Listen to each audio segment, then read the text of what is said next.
अब सब जन एकादशी के व्रत की कथा ध्यान से सुनना, तभी जे व्रत पूरा माना जाएगा। समझो लल्ला।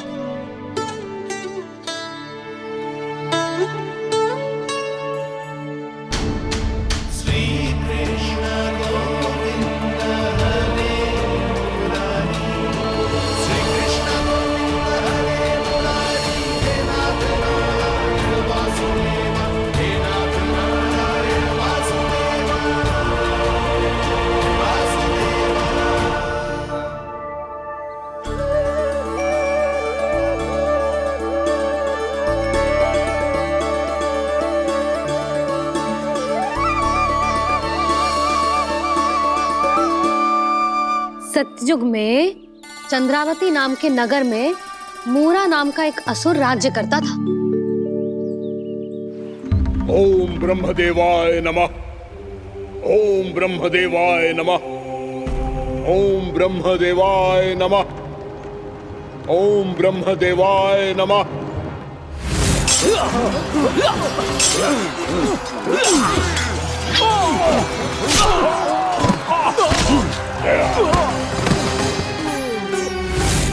ओम ब्रह्मदेवाय नमः। ओम ब्रह्मदेवाय नमः। जब उसने देवताओं के हाथों असुरों की पराजय देखी, तब वो वरदान पाने के उद्देश्य से ब्रह्मा जी की तपस्या करने चला गया।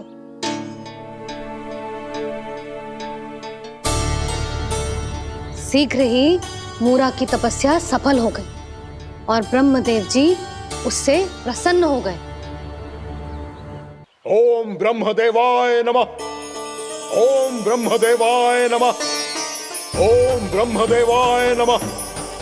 ओम ब्रह्मदेवाय नमः। ओम ब्रह्मदेवाय नमः।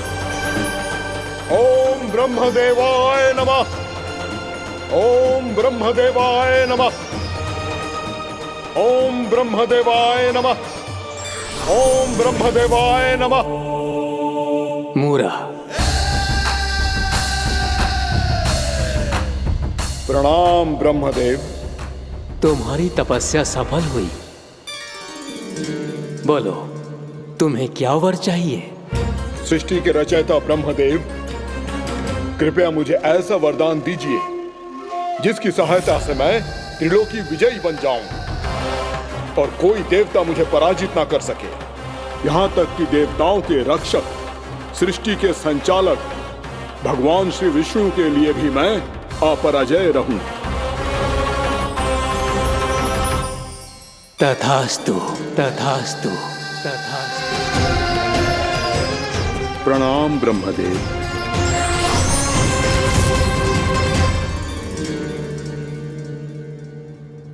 ऐसा वरदान पाकर मूरा बहुत अभिमानी होगा। यक्षों, किन्नरों, यहाँ तक कि देवताओं को भी युद्ध के लिए ललकारने लगा, पर किसी ने भी उसकी ललकार को स्वीकार ना करो, क्योंकि सभी उसकी शक्ति से बहुत भयभीत थे और उसके सामने युद्ध किए बिना ही अपनी पराजय स्वीकार करने लगे। और फिर दंभ में आके उसने स्वर्ग लोक पर भी आक्रमण कर दिया और देवराज इंद्र तक को चुनौती दे डाली।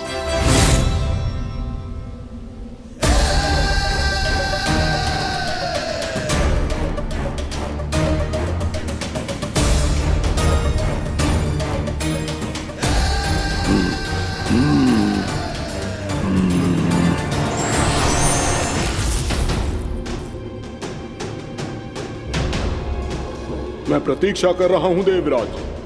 क्या उत्तर है तुम्हारा? मुझसे युद्ध करोगे या फिर बिना लड़े ही पराजय स्वीकार कर मेरे अधीन हो जाओगे और सौंप दोगे मुझे अपना ये स्वर्ग लोक? सारी शक्ति तुम्हारे मुख में है या कुछ बाहुबल भी है तुम्हारे पास? मैं तुम्हारी चुनौती स्वीकार करता हूं मूरा। मैं तुम्हारी चुनौती स्वीकार करता हूं मूरा।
ठहरिए देवगण।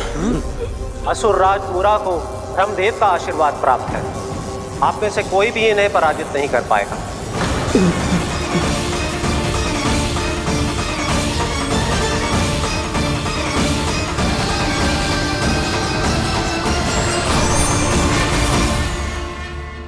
एक अवसर और देता हूं देवराज। युद्ध या अधीनता, क्या उत्तर है तुम्हारा देवराज?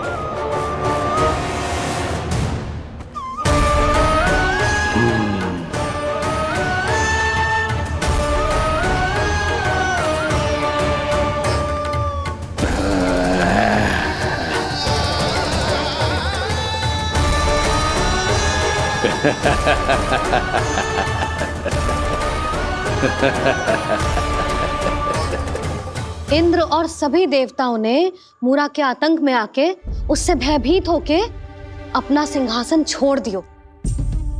अब मूरा स्वर्ग का अधिपति बन गयो और शीघ्र ही उसने अन्य सभी असुरों को स्वर्ग में निवास करने के लिए आमंत्रित कर दियो। और इस प्रकार से वो धीरे धीरे तीनों लोकों का सम्राट बन गयो। उसे किसी ने रोका नहीं मैया। ना लल्ला, इतना साहस किसी में था ही ना। और फिर ये निश्चित करने के लिए कि भविष्य में किसी और असुर की मृत्यु ना हो, वो यमराज पे भी विजय प्राप्त करने के लिए यमलोक की ओर प्रस्थान कर दियो। वो तो अपने आप को और सभी असुरों को अमर बनाना चाहता था। पर देवता और यमराज भी उसकी ये योजना समझ गए थे।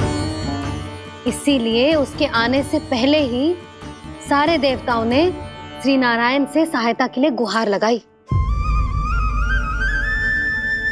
अब केवल आप ही कुछ कर सकते हैं प्रभु। अभी तो मूरा केवल त्रिलोक का स्वामी है, और यदि उसने यमलोक भी जीत लिया तो वो जीवन को ही नियंत्रित नहीं करेगा प्रभु, वो मृत्यु का भी स्वामी हो जाएगा। ऐसे में पहले सृष्टि का संतुलन तो नष्ट होगा प्रभु, और फिर स्वयं सृष्टि ही नष्ट हो जाएगी। ऐसा नहीं होगा यमदेव, नियति ऐसा होने ही नहीं देगी। विधि रचेगी खेल और मैं बनूंगा माध्यम। असुर राज मुरा का सामना मैं करूंगा। बस आप मुझे चुनौती देने के लिए उसे तैयार कर लीजिए, चाहे उसके लिए आपको साम दाम दंड भेद कोई भी उपाय क्यों ना अपनाना पड़े।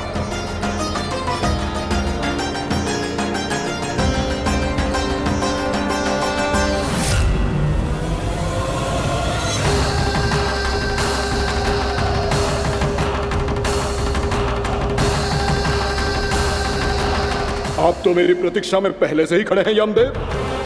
तब तो आपने मेरी चुनौती के बारे में भी सुना ही होगा। कहिए, क्या उत्तर है आपका? मेरा स्वागत करके अपना राज्य त्यागेंगे या मेरा सामना करके अपने प्राण? असुर राज मुरा का सामना मैं करूंगा। बस आप मुझे चुनौती देने के लिए उसे तैयार कर लीजिए, चाहे उसके लिए आपको साम दाम दंड भेद कोई भी उपाय क्यों ना अपनाना पड़े।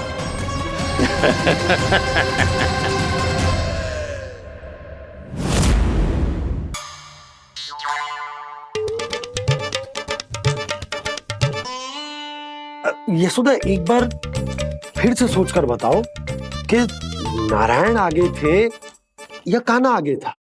ठीक से याद करो। बता तो रही हूँ जी, थोड़ी धुंधली धुंधली सी स्मृति है। बाबा, इससे पहले कि उनके संदेह की अग्नि स्मृति की वायु पाकर और भड़क जाए, कुछ भी करो और बुझाओ इसे। स्वप्न देखो है तुमने? हाँ, संभव है स्वप्न ही था। पर यदि स्वप्न था तो सुबह सुबह उठते ही उसकी स्मृति क्यों ना आई? अब क्यों आ रही है उसकी स्मृति? और वो भी तब से जब से मैं भोलाराम के यहाँ से कान्हा को लेके आई हूँ। और जब मैं गई थी तो छड़ी मेरे हाथ में थी, पर फिर कान्हा ने मुझे छड़ी दी और मैं बैठी हुई थी। इस बीच कछु तो हुआ है। भैया की अचेतन स्मृति वापस आ रही है। अब मुझे ही कुछ करना होगा। मुझे लगता है जी, जब मैं वहां गई ना, भैया व्रत पूरा करने का सुबह मुहूर्त निकल जाएगा और अब तो भूख भी बहुत तीव्र लग रही है। हे नारायण, मैं तो भूल ही गई कि लल्ला भी तो कल से भूखा है।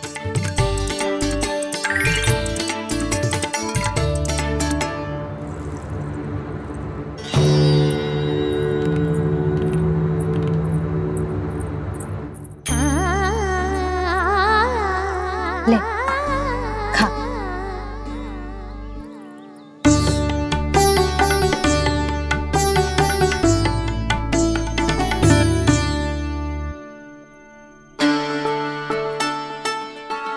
संतान की चिंता में सब कुछ भुला दे, ऐसी ही होती है ममता। और कान्हा को अच्छे से पता है कि इसको लाभ कैसे उठाना है। हाँ बाबा, लाभ ना, मैं तो मैया की ममता का आनंद उठाना चाहता हूँ, जितना संभव है उससे भी अधिक।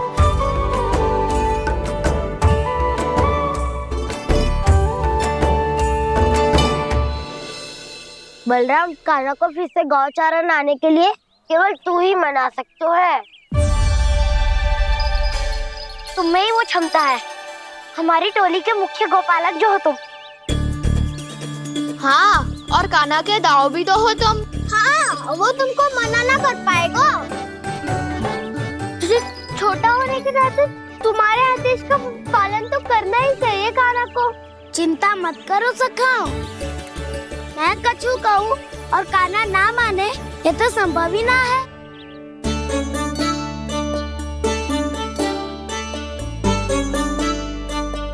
आज जो हुआ ना जाने और कितने समय तक मेरा सत्य आपसे छिपा रह पाएगा, इसीलिए आपसे अधिक से अधिक समय मैं आपके साथ ही बिताऊंगा।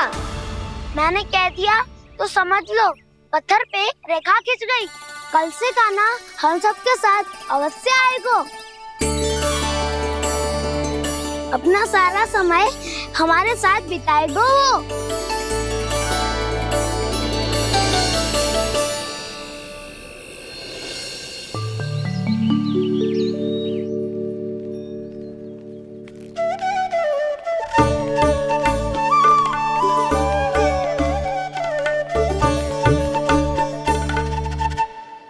अभी तक तैयार नहीं हुए? तैयार? गौचारण के लिए चलना है ना, तुम्हें लेने आया हूँ। नाना दाऊ, मैं ना चल सकता, मुझे आज्ञा ना है। वो तो माखन चोरी के लिए भी नहीं थी। उस दिन जो बकासुर के सामने चले गए थे तुम, तभी तो नहीं थी आज्ञा। इसलिए आज्ञा का बहाना मत ही बनाओ कान्हा। बहाना नहीं दाऊ, मैं तो सच्ची कह रहा हूँ। मैया को फिर से दुखी ना कर सकते हो और हम सबको दुखी कर सकते हो तुम। आज मैं तुम्हारी एक ना सुनूंगा कान्हा। घर पे रहते हुए कितने सप्ताह हो गए तुम्हें? तुम गोपालक हो कान्हा, गोपालन करना तुम्हारा दायित्व है। आज तुम्हें हमारे साथ चलना ही पड़ेगा। ना दाऊ, मैं ना चल पाऊंगा। बलराम, तुम तो कह रहे थे कि कान्हा तुम्हारी हर बात मानता है, पर इसने तो बड़े भाई का अनादर कर दिया। रुक जाओ कान्हा, सत्य बताओ, तुम छोटी माँ के कारण वन नहीं चल रहे हो या अब तुम्हें हमारे साथ रहना ही अच्छा नहीं लगता? कहीं ऐसा तो नहीं गौचारण में तुम्हारी रुचि समाप्त हो गई हो? ना दाऊ, ऐसा कछु ना है। मुझे गौचारण की बात प्रिय है और आप सबका साथ भी। तो फिर वन चलने में क्या समस्या है तुम्हें? अपने दाऊ की बात मान लो और चलो चुपचाप। मैंने सबको वचन दिया है कि तुम हम सबके साथ चलोगे। पर ताऊ मैंने भैया को भी वचन दिया है कि मैं नहीं जाऊंगा। इसका अर्थ है कि मेरे वचन का कोई मूल नहीं है। मैं तुमसे बड़ा हूँ कान्हा, तुम्हें मेरी आज्ञा माननी चाहिए। मुझे भी तो वचन दिया था तुमने। ताऊ आप समझ क्यों आ रहे? मैंने कहा ना मैं नहीं जा सकता। रुक जाओ कान्हा।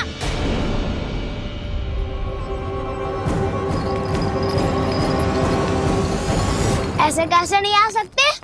मैंने बल्कि हम सब ने तुम्हारी हर शरारत में तुम्हारा साथ दिया है, चाहे माखन चोरी हो या गोचारण। और अब तुम अपने ताऊ को ही पीठ दिखा के जा रहे हो। ताऊ मैं आपका बहुत सम्मान करता हूँ, पर मैंने कहा ना मैं नहीं जा सकता। मुझे मेरी मैया के साथ ही रहना है। तो फिर तुम्हारे लिए मैया ही महत्वपूर्ण है। दाऊ नहीं, सखा नहीं, गयाऊ भी नहीं। कान्हा ने तो तुम्हारी बात मानने से मना कर दियो बलराम। लग तो है सच्चो भाई ना है। जानते हो इससे क्या सिद्ध होता है कान्हा? कि तुम छोटी माँ के पुत्र नहीं हो, कि तुम छोटी माँ के पुत्र नहीं हो। ताऊ ये क्या कह रहे हो आप? और नहीं तो क्या, तुम उनके वास्तविक पुत्र होते तो अपने ताऊ की आज्ञा कभी नहीं टालते। ऐसा मत ही कहो ताऊ, मैं अपनी मैया का ही लल्ला हूँ। मुझे तो लगता है छोटी माँ हाथ से ग्रह करके लाई है तुम्हें। आप ऐसा क्यों बोल रहे हो ताऊ? क्योंकि मैं वो सत्य देख रहा हूँ जो तुम नहीं देख पा रहे हो। छोटी माँ और छोटे पापा दोनों गोरे हैं और तुम अपना रंग देख लो, स्वयं विचार कर लो। जी तो मैंने भी सोचा था, बस बोला नहीं। हाँ तो क्या हुआ, मेरी त्वचा का रंग अलग है, मैं उन्हीं का ही लल्ला हूँ।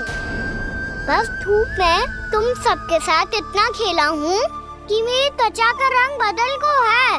बड़बोली बात मत ही कर कान्हा। स्वयं को बचाने के लिए हम पर दोष लगा रहे है।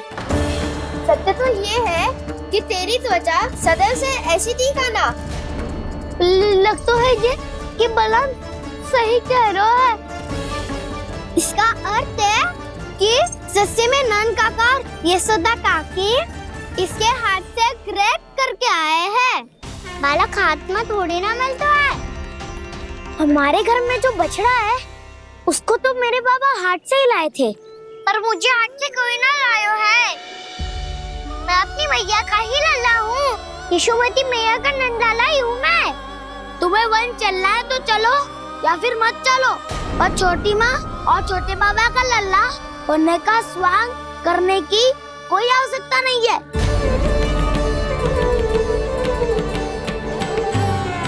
तुम भी अति करते हो कान्हा, कब एक बालक की तरह व्यवहार करते हो और कब भगवान की तरह, कुछ समझ में नहीं आता। भगवान की तरह? मैंने भगवान क्या क्या? हाँ हाँ कह दिया तो कह दिया। खड़े खड़े मेरा मुंह क्या देख लो, चलो। या फिर तुम सबको भी अपने मैया के पल्लू में बंधकर घर पे ही रहना है।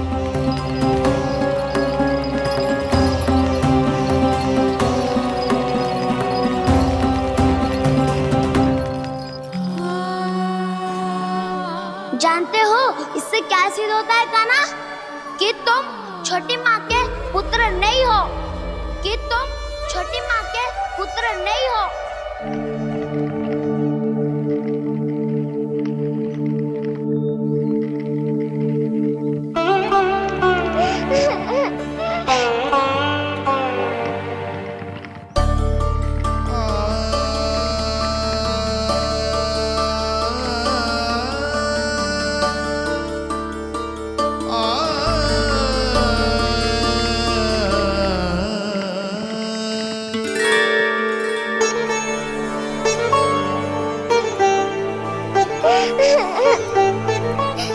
क्या हो लल्ला, रो क्यों रहे हो?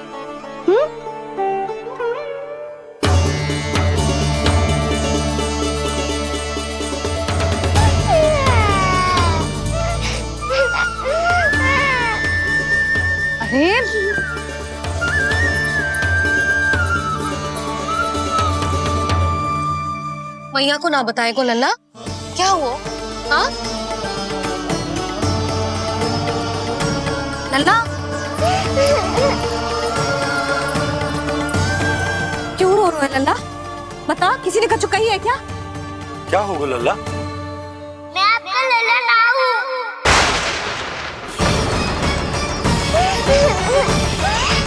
ऐसा क्यों कह रहे हो तू? क्या होगा? आपका भी लल्ला ना हूँ मैं।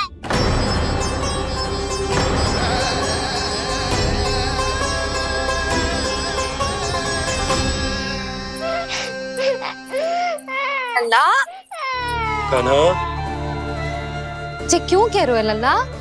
मुझे पता चल गया है, मैं आप दोनों का लल्ला ना हूँ।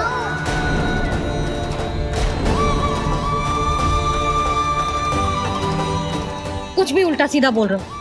तू मेरा ही लल्ला है ना, आप मुझे हाथ से गिरा करके लाई हो।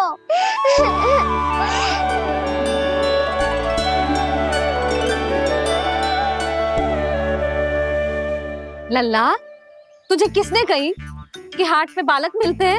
मिलते हैं, पूरी गैया का बालक भी तो हाट से ही आयो है। अच्छा, क्षण भर के लिए मान लिया कि हाट में बालक मिलते हैं, पर तुझे कैसे पता चला कि तुझे हाट से ही लेके आए हैं? मेरा रंग देखो और फिर अपना हाथ देखो। मैं रात के अंधेरा जैसा हूँ और आप दिल की उजाली जैसी। बाबा का रंग भी आप जैसा ही है, बस मैं ही बाबला हूँ।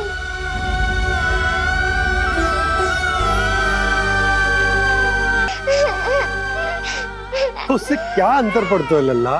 पर तो मैं तभी तो दाऊ अन्य सभी सखाओ ने ऐसा कहा। इस बात पर ध्यान मत ही दे। माँ की ममता और बाबा का स्नेह, इसका कोई रंग ना हो तो है लल्ला। तो फिर आप ही बताओ, भैया क्यों गोरी और मैं क्यों काला?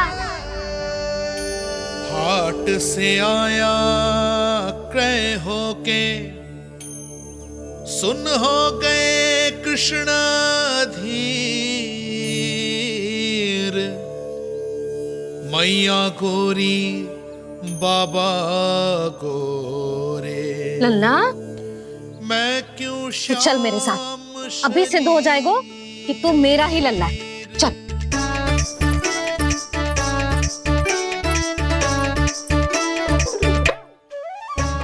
ये दोनों लल्ला और मैया का मन कछु समझ ही ना आता।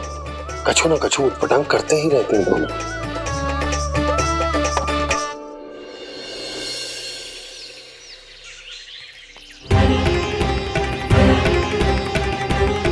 भैया ऐसे ले जा रही है मुझे, कहाँ और क्यों?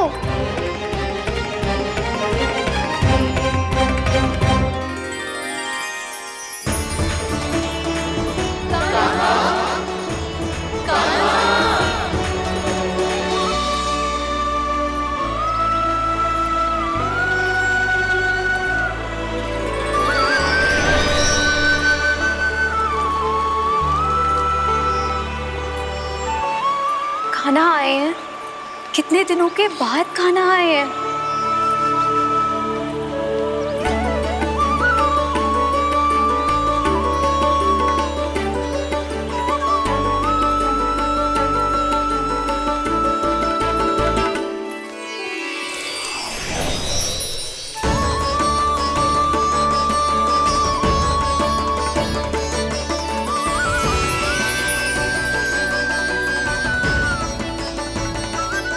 आंखें पथरा गई थी मार्ग देखते देखते।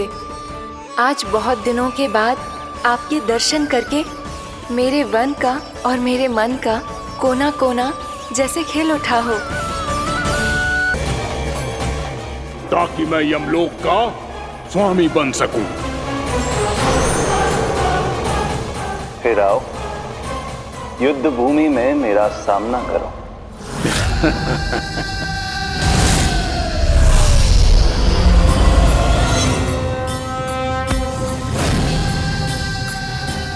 ये नहीं जानते कि इनसे ना हारने का वरदान तो मैं पहले ही प्राप्त कर चुका हूँ।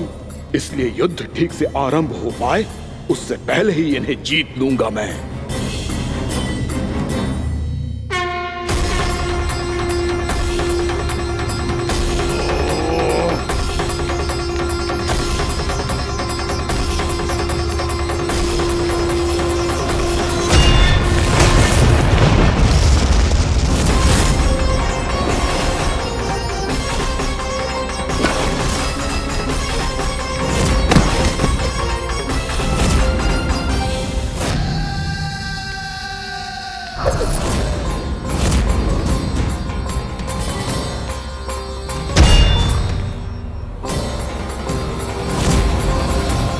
और इस प्रकार ये युद्ध वर्षों वर्षों तक चलता रहो।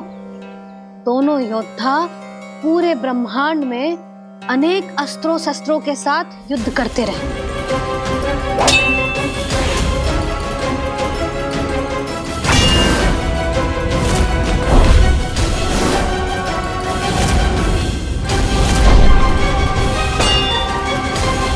फिर क्या हुआ मैया?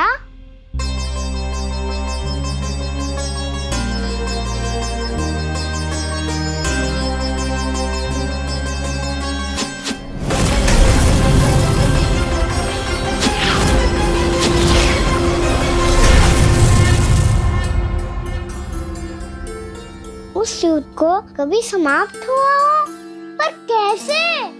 शीघ्र ही वो राक्षस थक गौ लल्ला।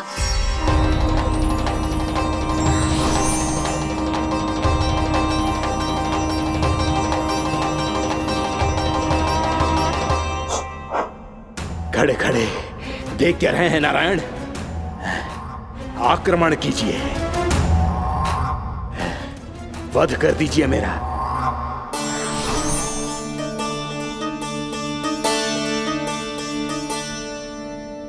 मैं तुम्हारी वीरता से प्रभावित हूं, इसीलिए इतनी थकान की स्थिति में मैं तुम जैसे वीर पर आक्रमण नहीं करूंगा।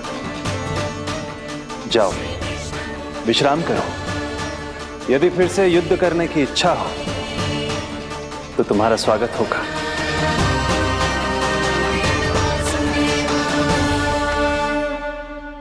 जे कह के श्री नारायण बद्रिका आश्रम चले गए और वहां हिमवत नाम की एक कंदरा में ध्यान लगा के बैठ गए। उधर वो राक्षस विश्राम करने लगो। अनेकों दिन बीत गए और अब वो राक्षस मूरा फिर से स्वस्थ होके बलवान हो गया था। उसने अपनी सारी शक्ति फिर से प्राप्त कर ली थी। श्री नारायण ने उस पर दया करी थी, पर वो फिर से श्री नारायण को छलने को तैयार होगा।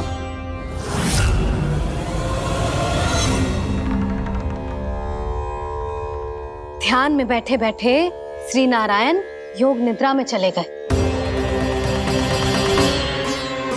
पर दुष्ट मूरा इसी अवसर का लाभ उठा के उनकी कंदरा में घुस आयो ताकि वो सोते हुए श्री नारायण पे आक्रमण कर सके।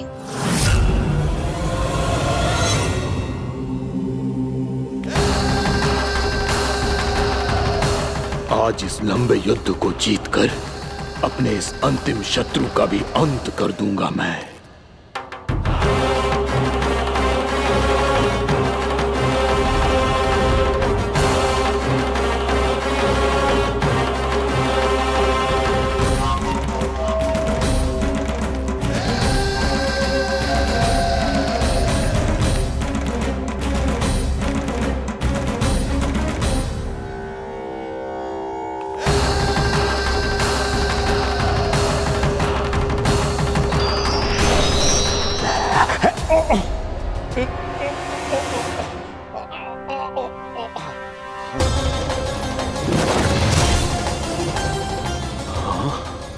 दुष्ट राक्षस,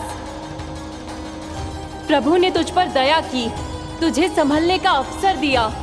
तू इन्हीं पर ही छल से वार करने चला है।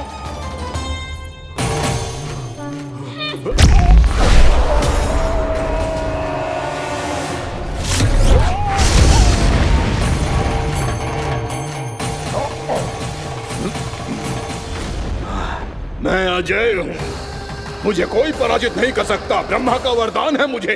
तूने नारायण से अपराजय होने का वरदान मांगा था मूर्ख, उनकी शक्ति से नहीं। ध्यान से देख, मैं तेरी मृत्यु हूँ, मृत्यु।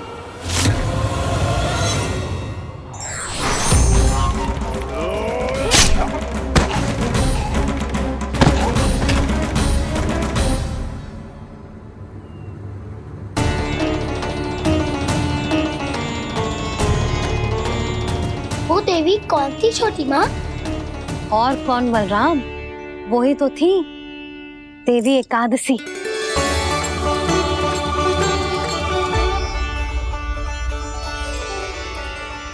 मुझे क्षमा कीजिए प्रभु। आपकी आज्ञा के बिना ही युद्ध करके आपके शत्रु को मृत्यु के घाट उतार दिया। क्षमा नहीं, आपकी तो प्रशंसा होनी चाहिए देवी।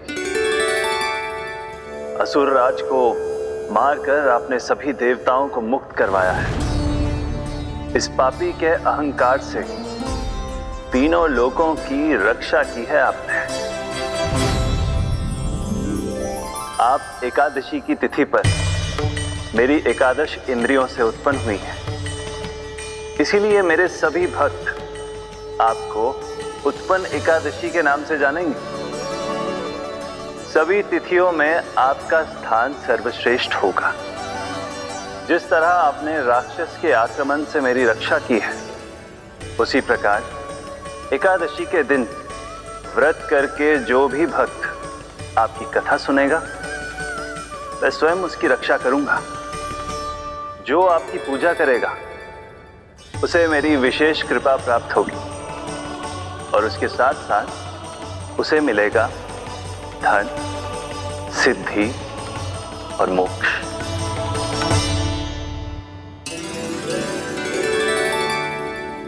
इसीलिए आज के दिन व्रत रखने का बहुत अधिक महत्व होता है।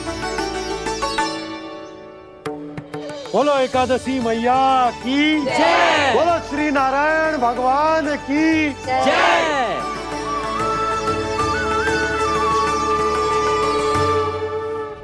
प्रभु की कृपा से एकादशी का महत्व भी पता चल गो और मेरा व्रत भी सफल होगा। अभी नहीं भूला रहा, एकादशी का व्रत पूरी तरह तभी सफल होता है जब द्वादशी के दिन उसे पूरा किया जाता है।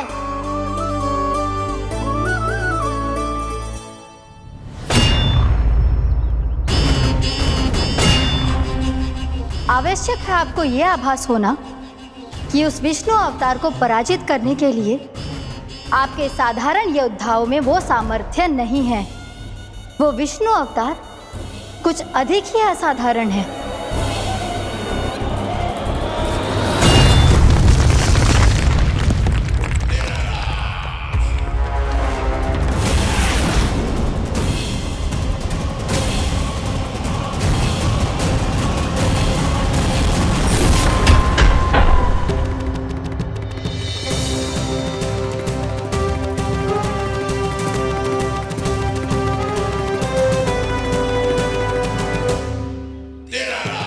अब मैं दिखाऊंगा उस विष्णु अवतार को असाधारण शत्रु क्या होता है।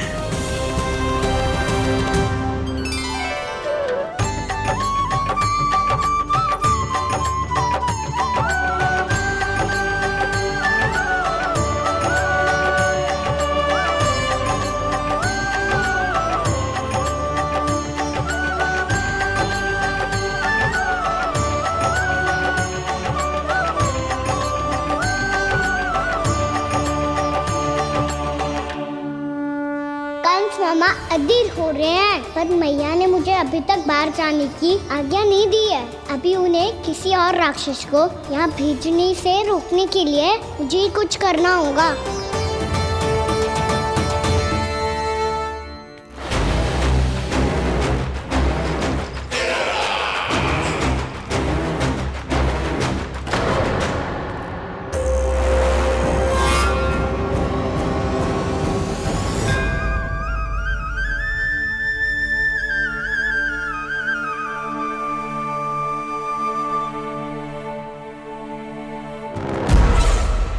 कौन हो तुम? बचपन से ही मुझे मारने का सपना देख रहे हैं, सिर्फ मुझे ही नहीं पहचानते।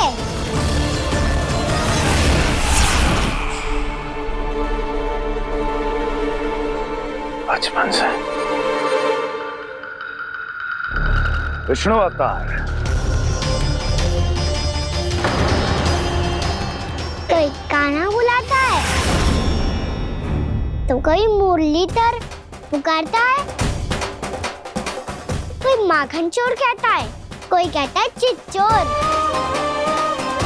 पर विष्णु अवतार इस नाम से तो बस आप ही मुझे बुलाते हो मामा जी।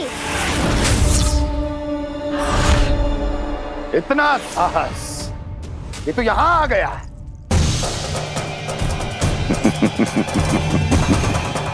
यहां आ तो गया तू विष्णु अवतार, किंतु यहां से जीवित नहीं जाएगा। तेरे शीश को तेरे धड़ से अलग कर दूंगा मैं।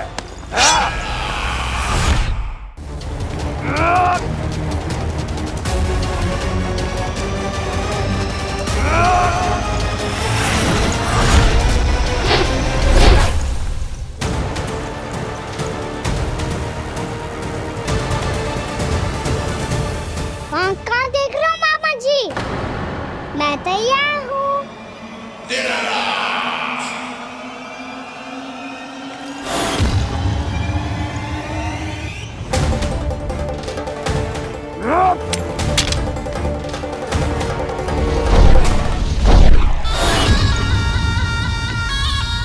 मामा जी, आप सदैव इसी तरह क्रोध में रहते हो क्या?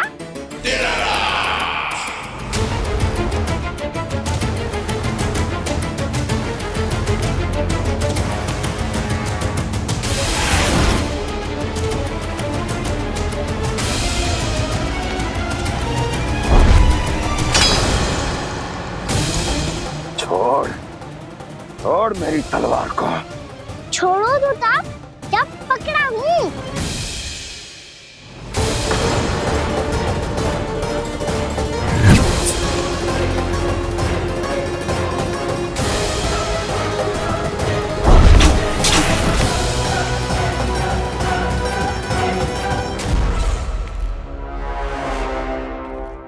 मामा जी,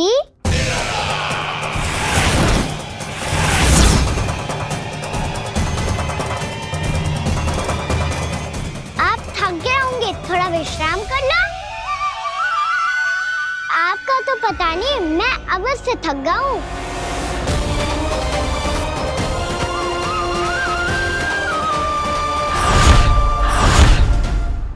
मेरे सिंहासन पर बैठने का तू साहस? अभी तो बस अभ्यास कर रहा था मामा जी। भविष्य में मुझे तो बैठना है यहाँ।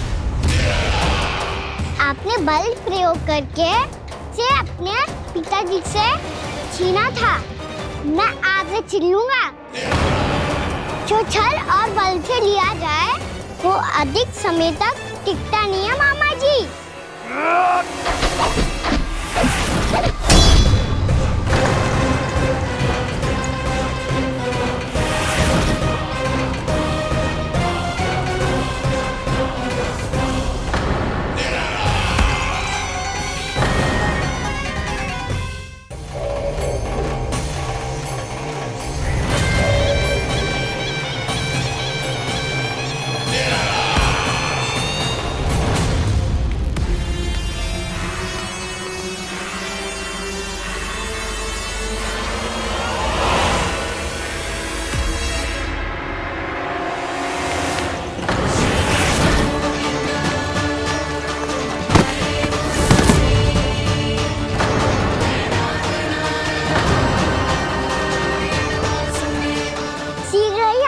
सिंहासन छोड़ना होगा।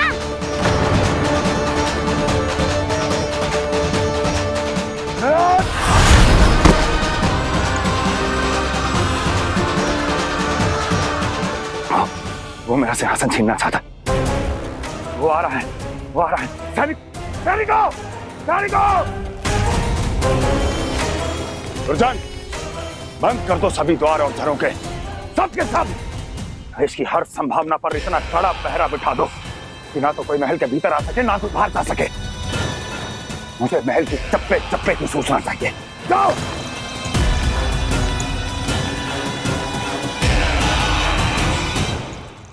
सिंहासन।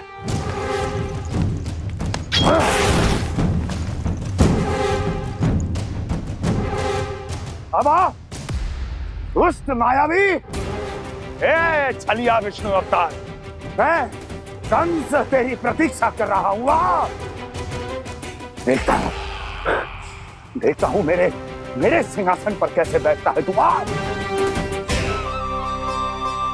मुझे तो बस कुछ समय चाहिए था, वो मिल गया। अब करते रहिए आप प्रतीक्षा।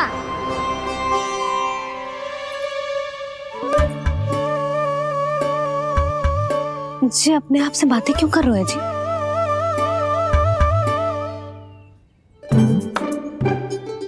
आप मुस्कुरा क्यों रहे हो? ना कचू ना, बताओ क्यों मुस्कुरा रहे हो? तुम्हीं पर गए हैं जी। जब तुम व्रत करती हो तो तुम भी ऐसा ही करती हो। इसी प्रकार भूख अधिक लगने पर अपना ध्यान भटकाने के लिए स्वयं से ही बड़बड़ाती रहती। होगा। आपको तो बस मेरा उपहास उड़ाने के लिए बहाना चाहिए।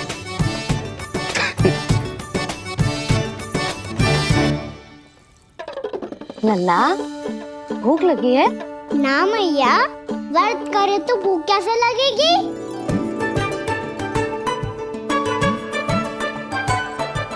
यदि लगी हो तो छोटे बालकों को थोड़ी बहुत भूल चूक क्षमा होती है। कछु ना तो फल तो तू खा ही सकते है। अब तो पूरे नियम और विधि विधान से व्रत तोड़ूंगा। कल द्वादशी के सुबह मुहूर्त के अनुसार। ठीक।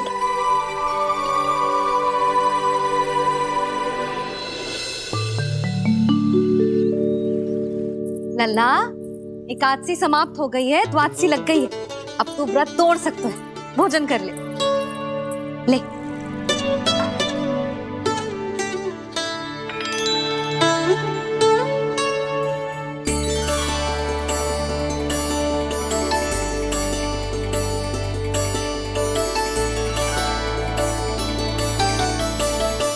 आज तो कार्य कर लीजिएगा। मैं ना चाहती कि सब गांव वाले फिर से आपका उपहास उड़ाएं। अरे इसी क्षण कार्य आरंभ करना आवश्यक ना है। कुछ खा तो लो। कल भी पूरे दिन व्रत में रहे, अब तो कुछ खा लो। ना ना, अभी बिल्कुल भूख ना है। और हाँ भगवान, तुम्हें चिंता करने की आवश्यकता नहीं है। आज मैं किसी को भी 2 शब्द कहने का अवसर नहीं दूंगा। अरे कुछ खाओगे पियोगे नहीं तो कैसे रहोगे?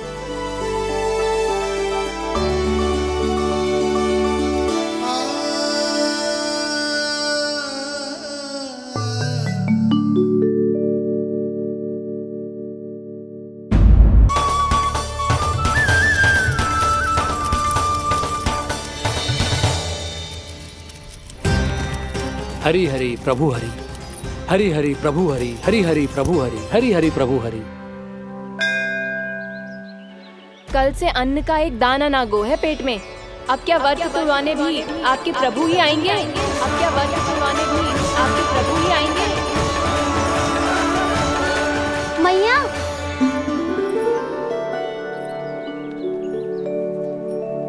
मैया पहले व्रत तोड़ के कछु खा तो लो।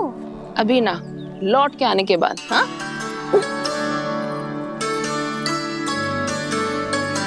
बलराम, ठहरो पुत्र, पहले कुछ खा लो। व्रत तोड़ना आवश्यक होता है। मैया ने एकादशी का महत्व बताया। लगता है मुझे सबको द्वादशी पर व्रत तोड़ने समाप्त करने का महत्व बताना होगा। हरि हरि हरि हरि हरि, मेरे हरि।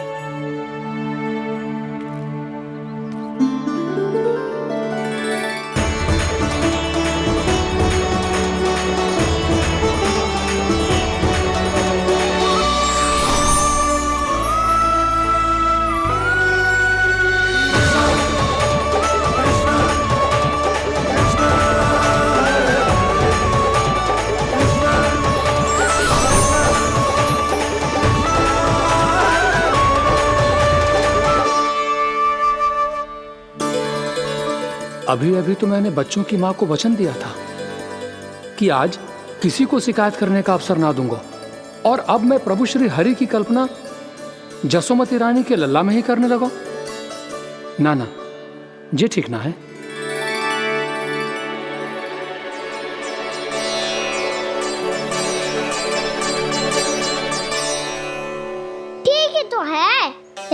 सही पहचाना है आपने।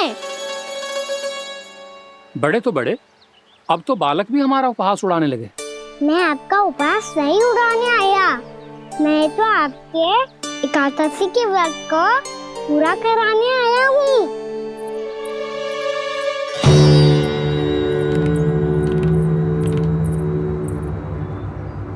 कान्हा,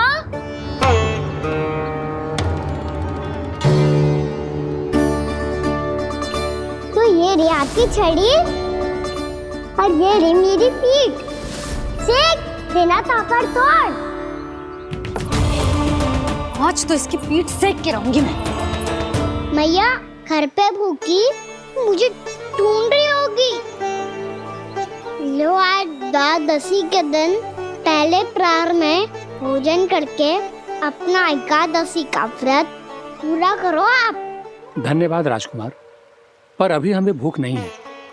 बहुत सारा काम पड़ा है और अभी थोड़ी ही देर में शंकरी बहन भी अपनी मटकी लेने आती होंगी।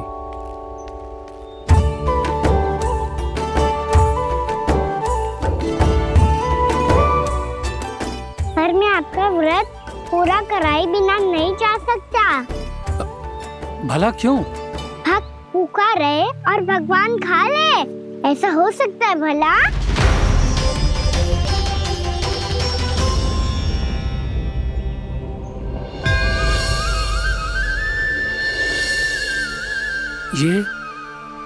ये कैसा भ्रम हो रहा है मुझे लगता है अपना काम करना चाहिए। द्वादशी के पहले प्रहर में व्रत पूरा करना बहुत आवश्यक होता है। ना तो एकादशी का व्रत भी पूरा ना माना जाता। इतनी सारी ज्ञान की बातें तुम्हें कैसे पता है लल्ला?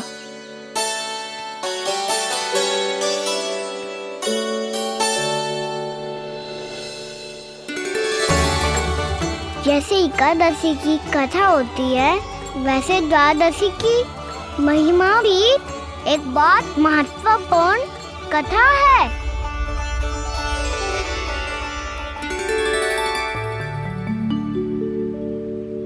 कैसी कथा?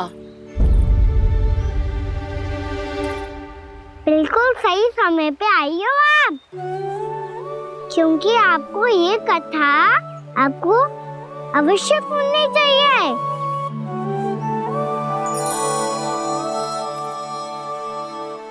मुझे क्यों? पहले सुन तो लिया, फिर स्वयं ही पता चल जाएगा। बहुत समय पहले एक राजा हुआ करते थे, राजा अम्बरीश। भगवान श्री हरि के बहुत बड़े भक्त थे। ओम नमो नारायणाय। ओम नमो नारायणाय।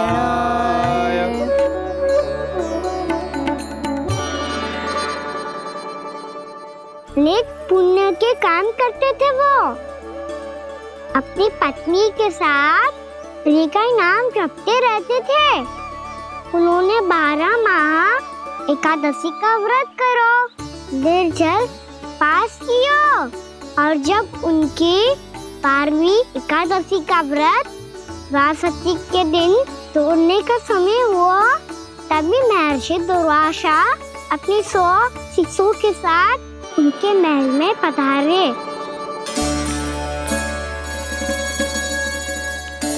प्रणाम स्वीकार करें महर्षि। आप जैसे महान ऋषि मेरे राज्यसभा में आए, वो भी ऐसे अवसर पर जब मैं और मेरी पत्नी निरंतर 12 एकादशियों के बाद अंतिम एकादशी का व्रत तोड़ेंगे। इससे बड़े सौभाग्य की क्या बात हो सकती है हमारे लिए? आज आपके साथ साथ मेरा और मेरे शिष्यों का एकादशी व्रत भी पूरा होगा। संभव है प्रभु की इच्छा यही हो कि हम सब अपना व्रत एक साथ तोड़ें। ये तो अत्यधिक प्रसन्नता की बात है महर्षि। तो फिर ठीक है, हम सब यात्रा से थके हैं। व्रत तोड़ने से पहले हम स्नान करना चाहते हैं। जैसी आपकी इच्छा महर्षि। जब तक आप लोग लौटेंगे तब तक आपके सारे प्रबंध यहाँ हो चुके होंगे।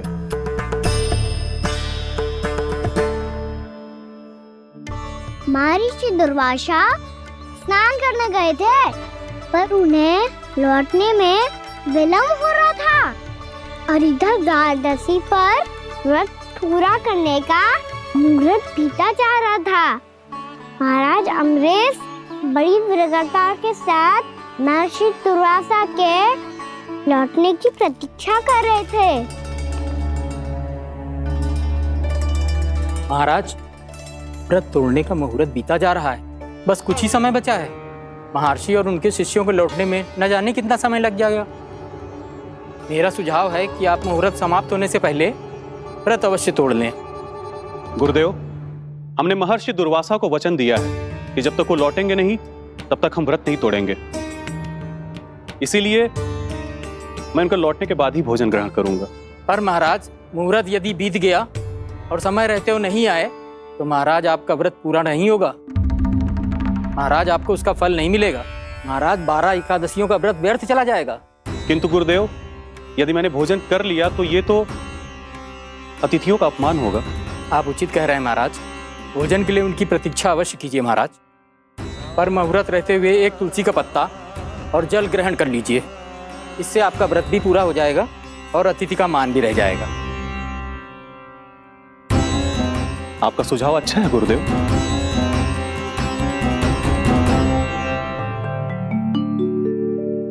जैसे ही महाराज ने तुलसी का पत्ता खाया,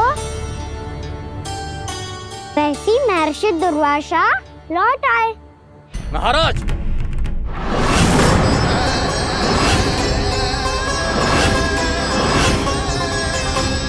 महाराज को उपास तोड़ते देखते बहुत क्रोधित हो गए।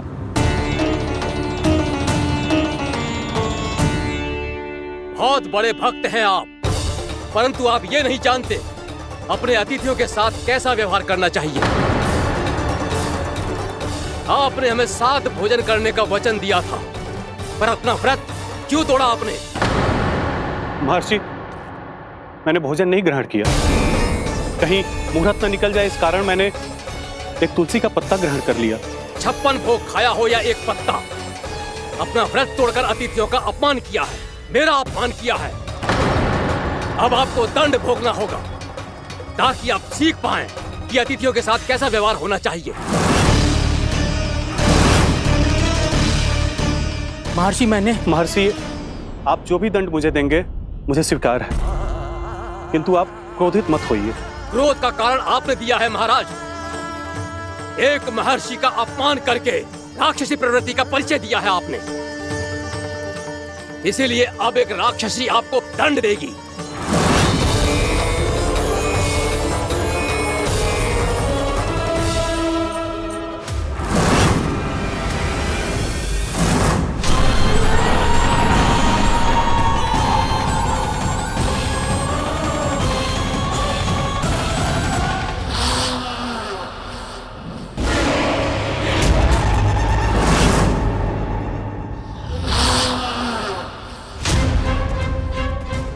हे प्रभु, यदि मैंने सच में महर्षि का अपमान करने की भूल की हो तो मैं उसका परिणाम भोगने के लिए प्रस्तुत हूं। ओम नमो नारायणाय, ओम नमो नारायणाय नमः। महर्षि दुर्वासा को यह आभास ही नहीं था कि महाराज अम्बरीश ने उनका अपमान नहीं किया था। फिर भी उसे अपमान मान के वो श्री नारायण के भक्त पे संदेह कर रहे थे। मैंने भी तो भोला राम की भक्ति पे संदेह किया था। हे नारायण, ये क्या पाप हो गया मुझसे? संदेह किसी अपमान से कम ना हो तो, और भगवान सब सह सकते हैं, पर उनके प्रिय भक्तों का अपमान सहन ना कर सकते। इसीलिए उन्होंने अस्थिचेप करने का निर्णय लिया।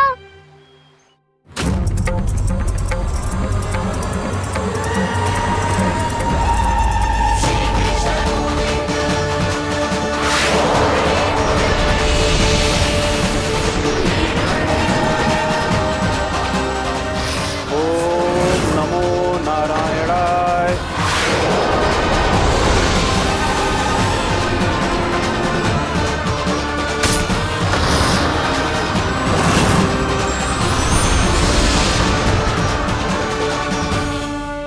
और फिर भगवान का उस सुदर्शन चक्र महर्षि दुर्वासा के पीछे पड़ गया। ये चक्र तो मेरी ओर बढ़ रहा है। ओम नमो नारायणाय। ये कैसे संभव हो सकता है? कोई रोको इसे, कोई रोको इसे।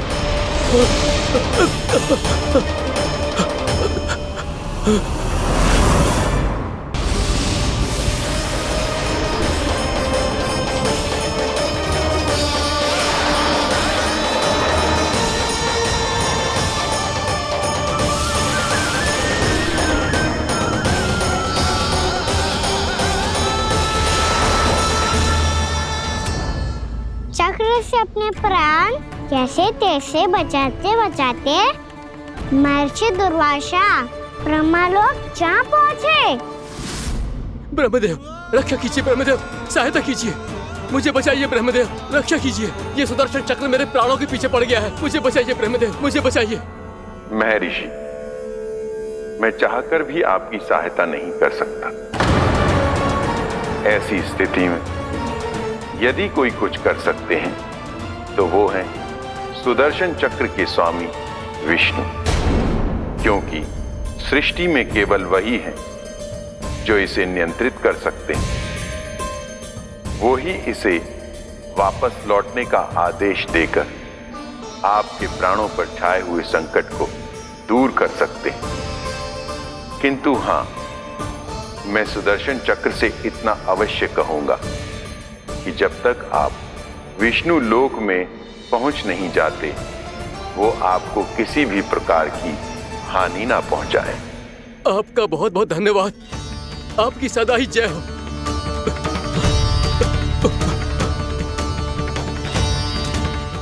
फिर क्या था? भागते भागते महर्षि दुर्वासा सीधे भगवान श्री हरि के शरण में बैकुंठ पहुंच गए। त्राहिमाम प्रभु, त्राहिमाम, मुझे बचाइए, मेरी सहायता कीजिए प्रभु, मेरी सहायता कीजिए। मैं आपके इस चक्र और ऊर्जा से नहीं भाग सकता प्रभु, कृपया करके अपने सुदर्शन को रोकिए, इसे वापस लीजिए प्रभु। यह असंभव है महर्षि। एक बार सुदर्शन चक्र मेरे हाथों से छूट जाए तो अपना उद्देश्य पूरा किए बिना, मेरे भक्तों की रक्षा किए बिना वापस नहीं लौटता। कोई तो उपाय होगा प्रभु, कृपया करके मेरे प्राण बचाइए प्रभु। मैं सुदर्शन की ऊर्जा से जलकर भस्म नहीं होना चाहता प्रभु। आप जो कहेंगे मैं करूंगा प्रभु, मेरी सहायता कीजिए प्रभु, मेरी सहायता कीजिए। मुझे नहीं लगता कि आप वो कर पाएंगे। मैं अवश्य करूंगा, मैं अपनी प्राण रक्षा के लिए कुछ भी करूंगा प्रभु। आपने मेरे भक्त राजा अम्बरीश को भक्ति का कर्तव्य निभाने के लिए अपमानित और दंडित किया है महर्षि, पर भक्त की रक्षा करना भगवान का कर्तव्य है। इसलिए यदि आप भक्त राजा अम्बरीश के पास जाकर क्षमा याचना करें और यदि वो आपको क्षमा कर दे तो ही ये चक्र आपके प्राण लिए बिना लौट सकता है। अन्यथा आप तो जानते हैं महर्षि, मेरे भक्त का अपमान मेरा अपमान। भक्त का अपमान भगवान के अपमान से कम ना हो तो है। महर्षि दुर्वासा को भी ये बात समझ आई और फिर उन्होंने महाराज अम्बरीश से क्षमा याचना की। महाराज महाराज महाराज महाराज महाराज, मुझे क्षमा करें महाराज, मुझसे बहुत बड़ी भूल हो गई महाराज, मुझसे बहुत बड़ी भूल हो गई महाराज। महर्षि, आप हमारे चरण छुए ये उचित नहीं। महाराज, महाराज अम्बरीश, आप नारायण के सच्चे भक्त हैं। मैंने आपको अपमानित किया, दंडित करने का प्रयास किया महाराज। इस अपराध के लिए मुझे क्षमा कीजिए महाराज, और इस सुदर्शन चक्र से मेरे प्राण बचाइए महाराज।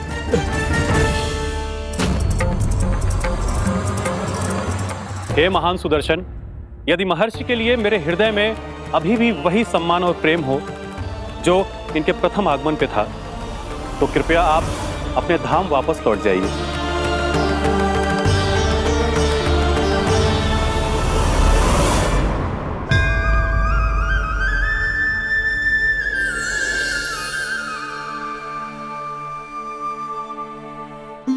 आपका बहुत बहुत धन्यवाद महाराज अम्बरीश। मैं आपको आशीर्वाद देता हूँ कि आप देवराज इंद्र के समान शक्तिशाली हों। आपकी कीर्ति का पताका 10 दिशाओं में फहराए। मेरी बस एक ही इच्छा है महर्षि कि मैं आपके साथ अपना उपवास तोड़ सकूं। अवश्य महाराज, हम सब भोजन आपके साथ करेंगे और अपने आप को नारायण की सेवा में अर्पित करके व्रत को पूरा करेंगे, क्योंकि आज जो यहाँ हुआ है उससे सिद्ध हो चुका है कि एकादशी व्रत का फल द्वादशी की सुबह भोजन करने से ही प्राप्त होता है। इस कथा से हमें पता चलता है कि सभी को द्वादशी के सुबह भर पेट भोजन करके एकादशी का व्रत पूरा करना चाहिए। और दूसरी बात, भगवान की सच्ची भक्ति अपमान कभी ना करना चाहिए। उनके साथ सदैव प्रेम से व्यवहार करना चाहिए। यही भगवान को सबसे अधिक प्रिय है। भैया भोला राम, मैंने भी श्री हरि पे तुम्हारे विश्वास का उपहास उड़ाया था, मुझे क्षमा कर दो। ना ना, आप क्षमा मांगकर मुझे लज्जित मत करो। आप तो मेरी बहन जैसी हैं। जब महर्षि दुर्वासा जैसे महान ऋषि को भी प्रभु के भक्त से क्षमा मांगनी पड़ी, तो मैं तो बहुत ही तुच्छ हूँ। मुझे आपकी किसी भी बात का बुरा ना लगा। पर पता है प्रभु को कौन सी बात कब बुरा रखता है? कौन सी बात? जब उनका भक्त भूखा रहे, समय पे अपना व्रत पूरा ना करे। और जैसा कि आप सभी ने अभी कथा से सीखो है, एकादशी के व्रत को द्वादशी की सुबह अवश्य पूरा करना चाहिए। अब आप जाओ, अपना व्रत पूरा करो।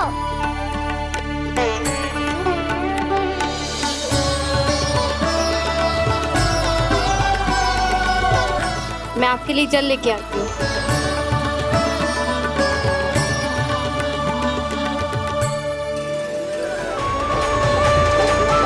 अवश्य निकालूंगा, पर तब तक नहीं निकालूंगा जब तक आप मेरी सारी बातें मान नहीं लेते हैं। कौन सी बात? प्रभु, मुझे मोक्ष प्रदान कर दीजिए प्रभु। तथास्तु। ना ना ना ना प्रभु, मेरे साथ साथ मेरे परिवार को भी मोक्ष दे दीजिए। तथास्तु। अब तो निकाल दो, मैया देख लेंगी। ना प्रभु, मेरे परिवार के साथ मुझसे जुड़ी हुई हर वस्तु, जीव जंतु, प्राणी, गाय बैल भैंस, सभी को मोक्ष प्रदान कर दीजिए प्रभु। तथास्तु। प्रभु, आप सच में अद्भुत हैं। मैंने जो मांगा आपने बिना सोचे समझे सब प्रदान किया। मैं ही अपनी मांगे बढ़ाता रहा। प्रभु, प्रभु मुझे क्षमा कर दीजिए। प्रभु मुझे क्षमा कर दीजिए।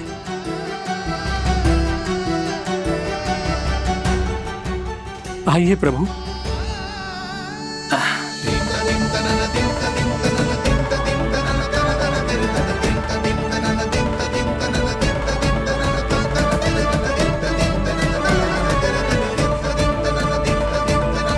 प्रभु, आप तो प्रभु हो, हरि हो, भगवान हो। आप चाहते तो इस मटके से स्वयं निकलकर बाहर आ सकते थे, फिर मेरी आपने हर इच्छा क्यों पूरी की? क्योंकि मेरे भक्त की इच्छा पूरी करने में मुझे भी प्रसन्नता मिलती है। ना तो मैं अपने भक्तों का अपमान सह सकता हूँ और ना ही उनकी इच्छा अधूरी रहने दे सकता हूँ।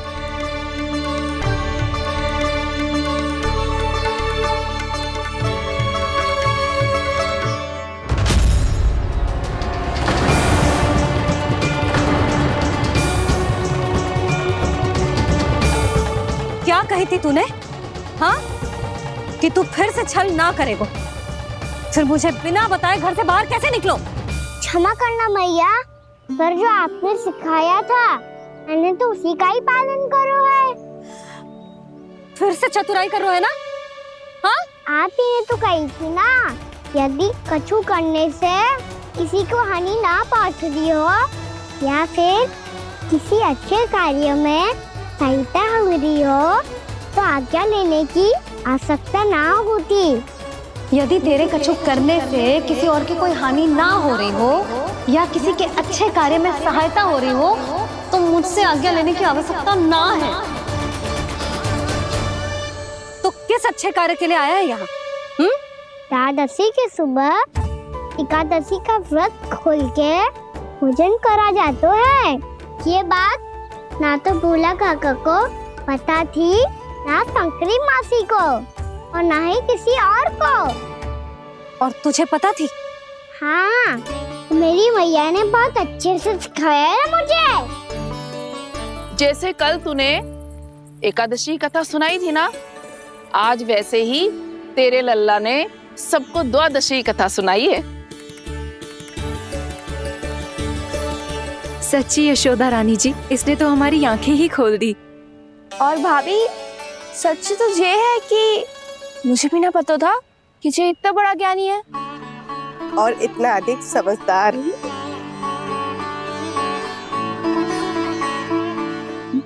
द्वादशी की कथा? वो तो मैंने इसे कभी सुना ही ना है।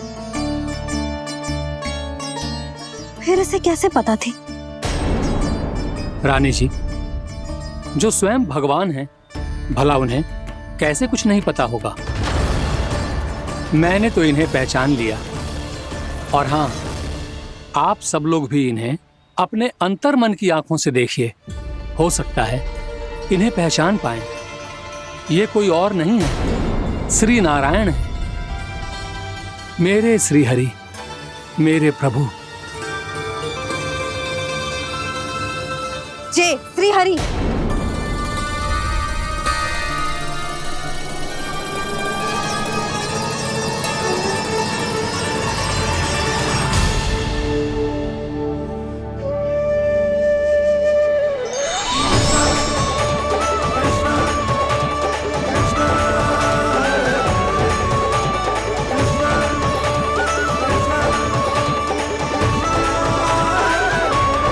ये क्या कर दिया भोला?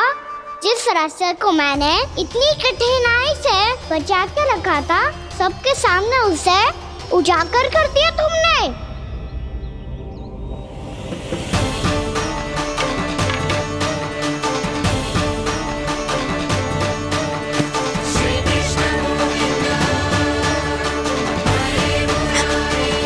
नारायण, नारायण, श्री नारायण।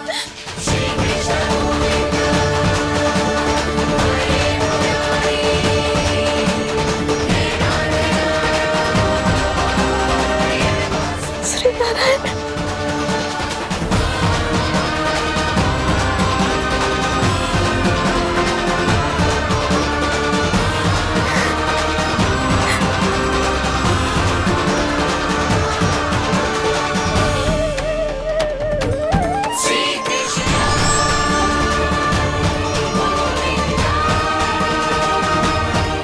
श्री नारायण प्रभु।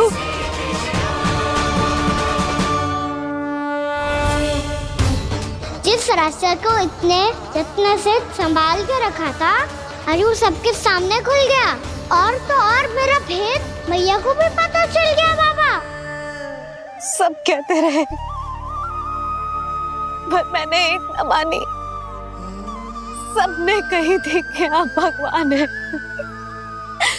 पर मैं मूर्ख आपको पहचान ही ना पाई। कितनी अभागी हूं मैं।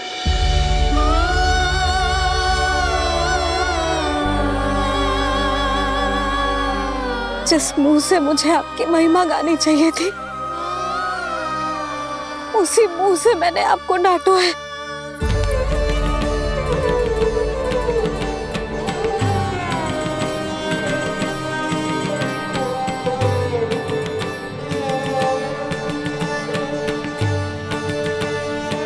जिन हाथों से मुझे आपके चरण छूने चाहिए थे, उन हाथों से मैंने आपके कान पकड़े।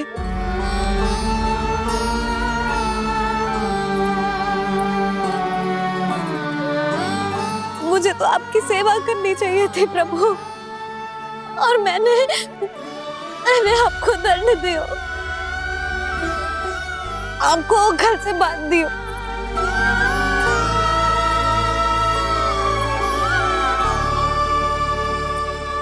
बावली हो गई थी प्रभु, अपने श्री नारायण को, अपने प्रभु को एक साधारण सा बालक समझ लियो मैंने।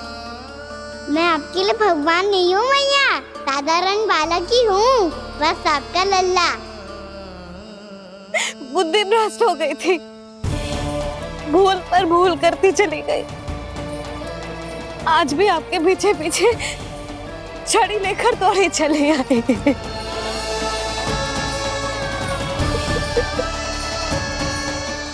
अपने आप को दोष मत दो मैया, आपके ममता के लिए तो जन्म लिया है मैंने, हमारा से मन बदलने मत दो। मेरे लिए वही पुरानी भैया बनी रहो आप, और मुझे रहने दो आपका वही नटखट लल्ला। मुझे क्षमा कर दो प्रभु, मुझे क्षमा कर दो। बाबा ये कैसा अंत हो गया आज? मैया तो मुझे भगवान मानने लगी, पर मैं इसे स्वीकार नहीं कर सकता। अभी नहीं बाबा, इतनी शीघ्र नहीं। आप ऐसे खड़े क्यों बाबा? कुछ ऐसा करो ना कि मैया फिर से मेरे मैया बन जाए। उनकी दृष्टि में भक्ति नहीं, ममता चाहिए मुझे। कान्हा, मेरे सामर्थ्य में हो तो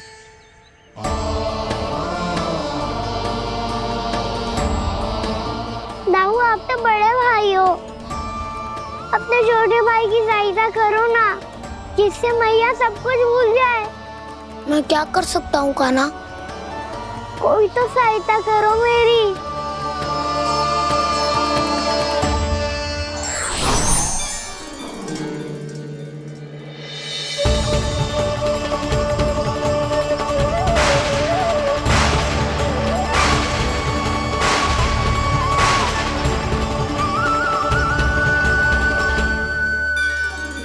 अपने आप को संभालिए प्रभु।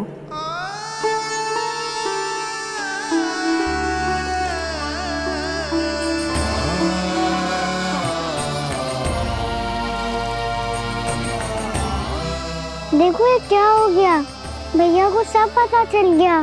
अभी तो मुझे मैया की ममता का शौक पूरी तरह मिला ही नहीं था। योग माया,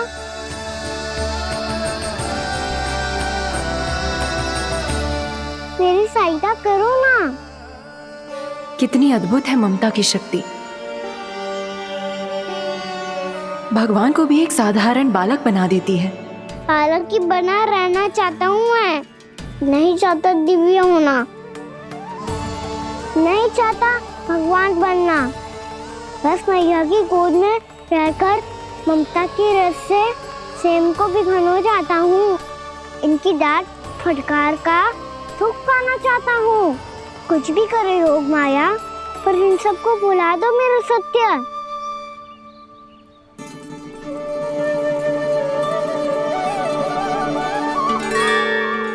पर इन्हें तो मोक्ष का वरदान मिल गया है प्रभु, इसलिए इनके लिए समय की गति को लौटा पाना संभव नहीं होगा। प्रभु, अब मुझे ये सब भूलने की कोई आवश्यकता नहीं है। मुझसे जो त्रुटि हुई है अब वो दोबारा कभी नहीं होगी, और आज के बाद आपका ये सत्य मैं किसी को नहीं बताऊंगा प्रभु, क्योंकि मुझे पता चल गया है कि आपका यशोमती मैया के लल्ला बने रहना कितना आवश्यक है।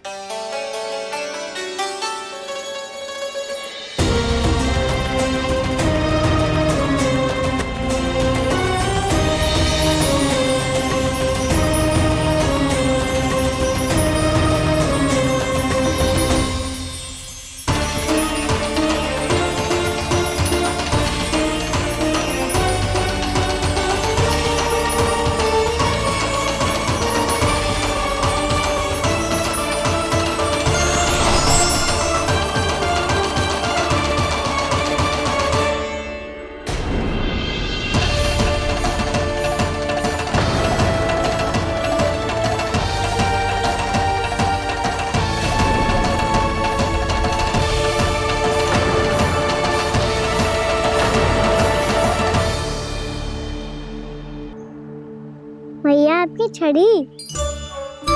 पहले चुपके से भाग जातो है, फिर स्वयं ही छड़ी भी पकड़ा रो है? नटखट कहीं का। हंसी आ रही है? अरे किस बात पे इतनी हंसी आ रही है रे? हाँ?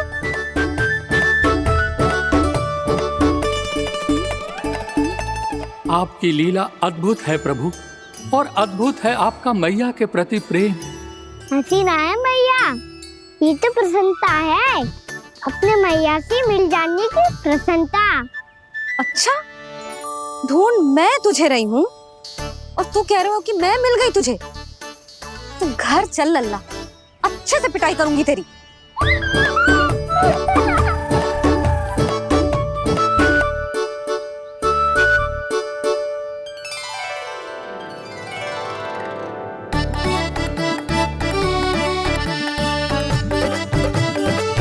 जब पिटाई से गाल लाल होंगे ना तेरे, तब हंसी बंद होगी तेरी। चल।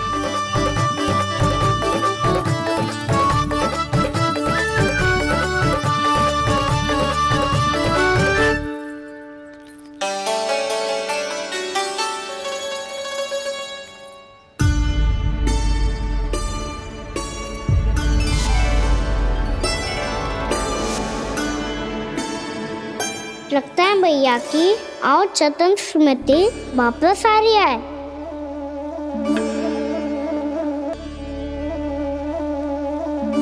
यशोदा, क्या होगो? ना कछु ना। आपको बताऊंगी तो और हंसेंगे मुझ पे। बोल दो, मैं उपास ना उड़ाऊं, सच्ची। देखो देखो इसे कैसे हंस रहा है। मेरे हाथ में छड़ी है, मैया क्रोधित है, पर जे तनिक में भय ना लग रहा है इसे? हाँ, हंसे जा रहा है।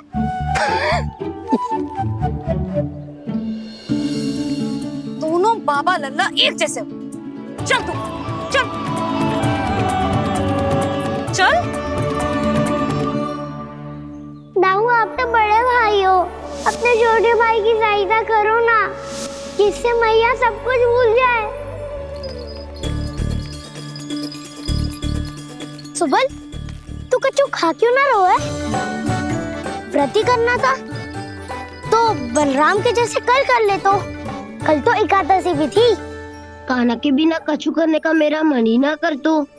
बात तो सच्ची है, उसके बिना गोचारण भी ऐसा लगता है जैसे कितना भारी कार्य है, व्यवस्था में करना पड़ता है।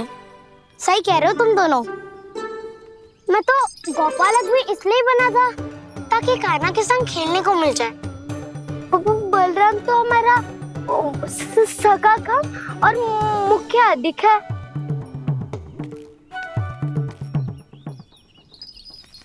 रुक जाओ, तुम सब कुछ देर विश्राम कर सकते हो।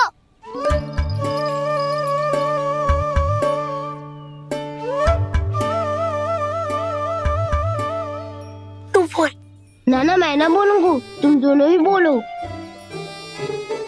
और तुम सबका सखा पहले हूँ और टोली का मुखिया बाद में, इसलिए घबराने की आवश्यकता नहीं है। जो भी बात है बिना हिचक बता सकते हो मुझे। तो फिर कुछ ऐसा करो